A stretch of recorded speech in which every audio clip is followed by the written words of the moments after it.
वेदोक्तमङ्गलनीराजनं समर्पयामि कक्षां धारयामि देवतारक्षां शिरसा गृह्णामि ॐ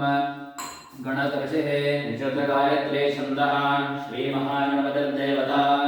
ॐ गणानां त्वा गणपतिं हवामहे कविं कवीनामुपश्रवस्तमं ज्येष्ठराजं ब्रह्मणस्पत आनशृण्वन्नोतिभिस्सेदसादनं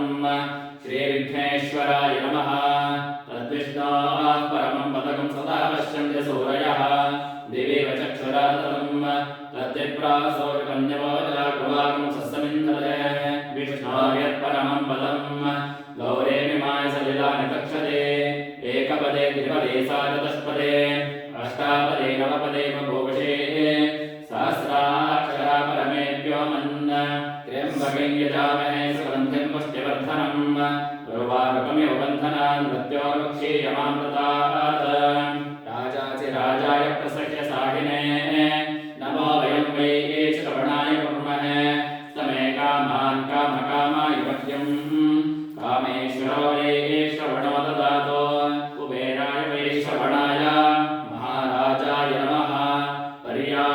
पर्याप्त्यानन्दरायाय सर्वस्तोमोतिरात्र उत्तममहद्भवति सरस्याप्त्यै सर्वस्य विद्ये सर्वमेव तेनाप्नोति सर्वं जगते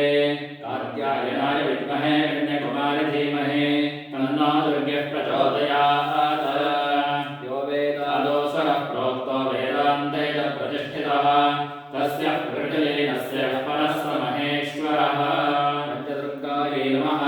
वेदोक्तमं पुष्पाञ्जलिं समर्पयामि